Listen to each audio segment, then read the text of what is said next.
د صوبایي منجرګي سید کمال شاه باچا د چیرمن دی د صوبایي منجرګي دغه خلاف جی په سوشل میډیا ما یو پوسټ وکړو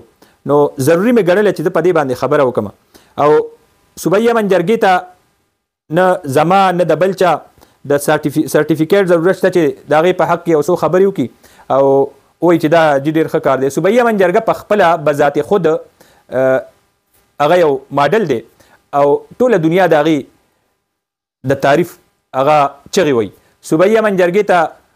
د چا د سرټیفیکیټ ضرورت نشته. به هر حال یو انسان په حیثیت، یو صحافي په حیثیت، یو سوشل ورکر په حیثیت مونږ دا خامخه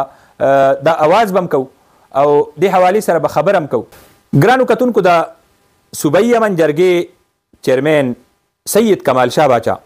چې په دې صوبه کې ډېر زبردست اواز دی، د غریب مظلوم د هغوی د ترجمان په حیثیت د دې دردمند ولس د پاره چې کومې طریقې سره هغوی اواز اوچت کړی دی غیر سیاسي طور باندې او د دې ریاستي ادارو زه به وایم یو پشپناهی کردار یې مدا کړی دی او یو پریشر ګروپ حیثیت سره یې کار کړی ډېر ټیکنیکل انداز سره په دې صوبه کې د نجي سود او د انډرپولو د دې سودخورو د منشیات فروش او قبضه مافیا په یو ټیم مختلف مافیاز ته لاس اچولی دی. د هغوی خلاف چې کوم نن په دې صوبه کې په دې مختلفو ضلعو کې تاسو ته ښکاري یا قانون سازیانې چې په دې صوبه کې شوي دي نو دې کې د صوبایي منجرګې چیرمن سید کمال شاه باچا ډېر لوی کردار دی او ډېره غټه قرباني ده او دې کې د سخاکوټ نه دا قصه شروع شوې وه او دا د ټوله صوبه کې خوره شوه. هغه ټایم کې د سخاکوټ حوالې سره به چا خبره نه شوه کولی. نو دا یو مرد قلندر، یو مرد مجاهد کمال شاه باچا صاحب راپاڅېد او خپلو ملګرو سره یو ډېر دبنګ انداز کې دې صوبه کې د سماجي برایانو خلاف او هغه ټایم کې چې کوم انډرپولی نجي سود دا ډېره غټه مافیا وه او دا غریب به په مختلفو طریقو سره لوټلو او د هغوی وینې به یې څکلې. نو دغه خلقو ته مخه شوه او د دوی خلاف چې کومه غټه قانون سازي شوې ده او کم ځای کې غټې کاروایانې شوي دي نو د هغې نه ټولو نه مخې ته صوبایي منجرګه ولاړه وه. نو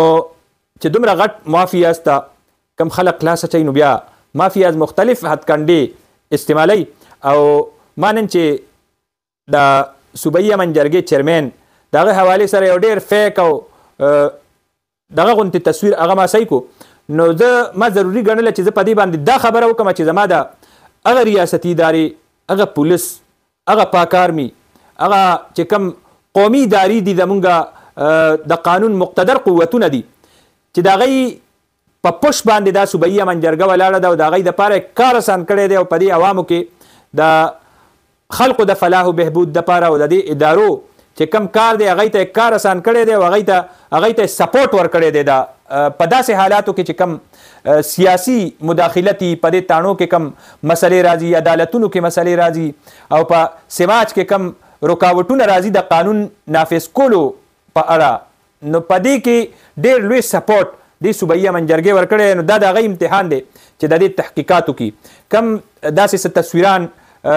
راغلي دي چې هغه مکمل فیک دي. زمونږ دې ادارو ته د دې ټولو نه ښه پته ده او د کمال شاه باچا صاحب چې کوم کردار دی د صوبایي وزیر صحت په حیثیت باندې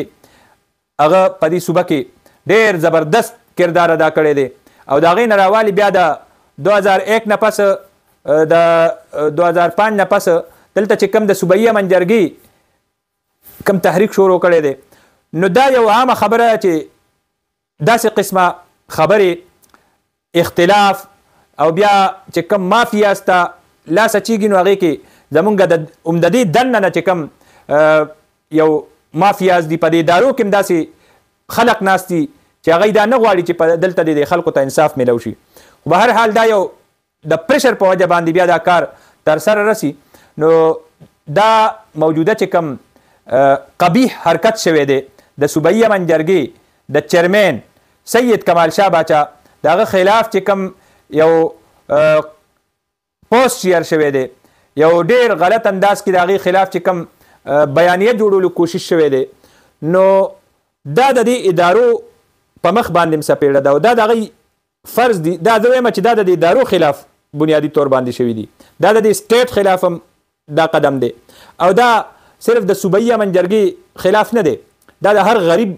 خلاف دی، دا د هر هغه سړي خلاف دی چې د کمو د پاره صوبایي امن جرګه هغه میدان کې راوتې ده او هغه په میدان کې ولاړه ده، جنګ یې کړی دی، جیلونو ته تللی دي، مختلف قسمه صعوبتونه مشکلات برداشت کړي دي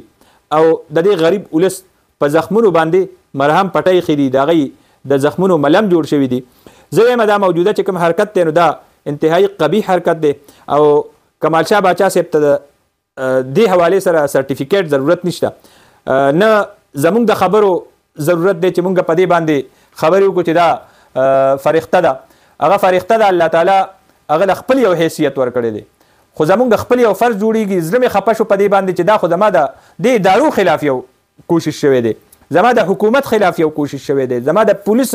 زما د څومره ایجنسی دي په څو درزنه ایجنسی دي دا د هغې خلاف سازش دی. نو د دې ایجنسو، د دې ادارو، د دې پولیس ډپارټمنټ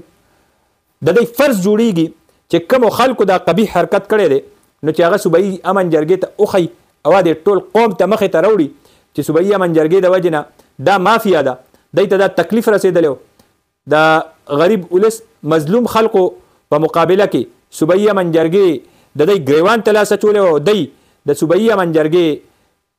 د چیرمین د هغه د هتک دپاره، توهین دپاره داسې یو قدم اوچت کړی دغه خلک دي. دا به خدای پاک هم مخې ته راولي. زه دا وایم دا پټېدی نه شي. دلته کې یو نظام خو هغه دی چې دا زمونږ خلک کې چلی، خو یو نظام هغه دی چې بره نه چلیږي. نو صوبایي امن جرګه چې کوم کار کوي نو هغه بنیادي طور باندې د امر بالمعروف او نهي عن المنکر د هغې اواز دی، د هغې کار دی او د دې حفاظت کولو والا ذات هغه بره ناست دی، نو د هغه فیصله به هم راځي او د هغه چې کوم کار دی هغه به دا ټوله دنیا ګوري. نو دغه خلک به چې چا دا کار کړی دی نو هغه به خدای پاک په داسې طریقه هم شرموي چې دا ټول قوم به یې ننداره